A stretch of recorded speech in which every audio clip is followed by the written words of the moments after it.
guys, Andrew Piotrowski from Engearment.com, and today I have this shoe from Hoka. This is the new Zinal, and this shoe is designed for trail running, and it's a pretty different deviation from the standard Hoka trail runner. So you think of the Challengers or the Speed Go, which are pretty bulky, stacked pretty high. This is not. This is more designed for shorter distances. I would say, anything under, 15 to 20 miles and under, this is perfect for it. This shoe reminds me of a cross between like a really nice trail runner and almost like a road racing flat.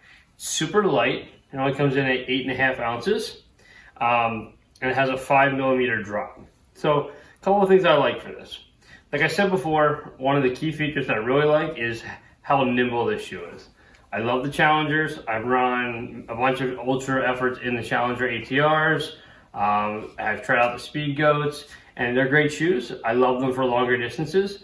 I've always felt like I wanted something a little lighter for the shorter distances, especially those like after work 5K trail races, or even maybe a trail half marathon. This shoe is perfect for that. So let me go through a couple of key features. So as I mentioned before, it has a 5mm drop, which I love. I think it's the same as the Challengers. It's on the lower side. I think it might be the lowest trail shoe that Hoka makes from a drop standpoint. For me, I've gone closer and closer to zero drop for my shorter runs, so this is perfect.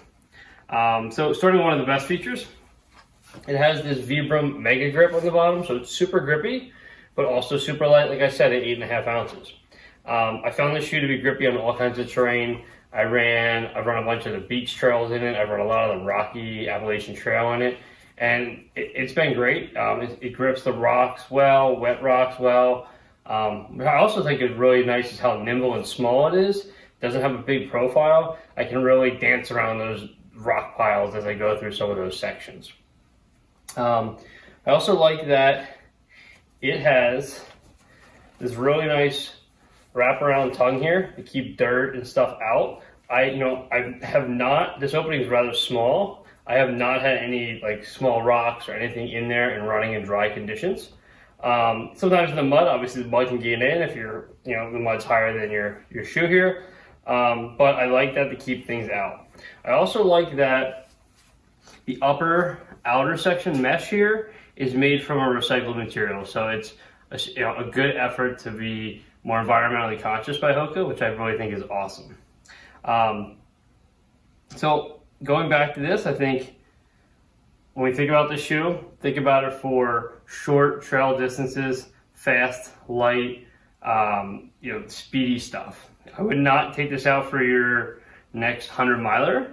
I think you would, maybe you would. Maybe you run zero drop, maybe you run nimble shoes already. I think you certainly could, but it's really designed for those shorter distances. I found it to be really quick on the trail, really nimble, very responsive. I actually just ran one of my fastest PRs for a trail 5K the other night. I have a trail that I do up and down the hill, and I don't know, I feel like this contributed. They're light, they're fast, and definitely different than the normal Hokas, but definitely in a good way. So check them out. Thanks.